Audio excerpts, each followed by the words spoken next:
Hello बच्चों, let's read the extract. The extract says that on the first of the month, the waif made his appearance and again earned half a ruble, although he could barely stand on his legs. From that day on, he often appeared in the yard and every time work was found for him. हर महीने के पहले दिन वैफ वहां पर आ जाता था। वेफ कौन होता है? एक होमलेस पर्सन, बेघर इंसान। और वो कितना कमाता था? Half a rouble. रूबल एक रशियन करेंसी है, तो उसका आधा हिस्सा, जैसे अगर हम कहें 1 रुपया, तो वो 50 पैसे कमाता था, इस हिसाब से हाफ अ रूबल। और वो अपने पाँव पर बहुत ही मुश्किल से खड़ा हो पा रहा था। उस दिन से वो रोज हर महीने के पहले दिन यार्ड में आता था और उसके लिए हर बारी कोई ना कोई काम मिल ही जाता था। यार्ड होता है एक छोटी मतलब जगह जो अपने घर के बिल्कुल ठीक सामने होती है, एक एरिया, उसे हम यार्ड कहते हैं। Now let's read the questions. The question says that who was the waif, where did he make his appearance and how did he earn half a rouble. Waif कौन था, वो कहाँ पर आता था और वो किस तरीके से हाफ अ रूबल कमाता था। And the second question is, why could the waif barely stand on his legs? What work was found for him every time?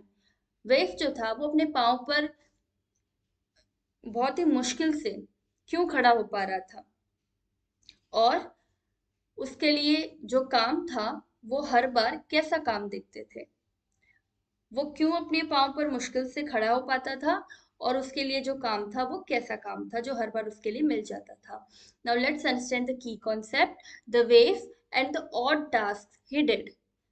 बेघर इंसान और उसको अजीब अजीब जो काम करने को दिए जाते थे। The waif was Lushkoff the beggar and he made his appearance at the house of the advocate. Waif जो था उसका नाम लश्कॉफ था और वो एक भिखारी था, और वो कहाँ पे आता था? एडवोकेट के घर पे। He earned half a rouble by chopping wood for the advocate. और हाफ अ रूबल उसको कैसे मिलते थे?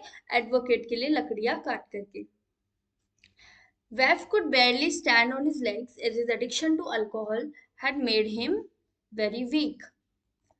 अब जो वेफ था वो अपने पाँव पे बहुत ही मुश्किल से खड़ा हो पाता था।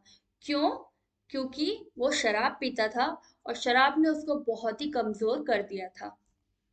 Various odd tasks were found for him every time, like shoveling snow, putting wood shed in order, and beating the dust out of rugs and mattresses. उसके लिए बहुत ही अजीब अजीब तरीके के टास्क ढूंढे जाते थे करने के लिए, जैसे कि shoveling snow।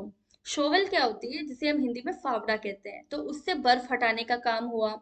या फिर वुड शेड, मतलब ऐसी कोई जगह बना रखी है जहां पर लकड़ियां हैं, तो उसको ठीक से ऑर्डर में चीजें अरेंज करना उस शेड के अंदर। या फिर जो रग्स या मैट्रेसेस हुए, जैसे कि कोई दरी हुई, कोई चटाई हुई, इन सब से धूल हटाना, ये सब काम उसे दिए जाते थे। Hope you understood the question well. Best of luck. Thank you so much.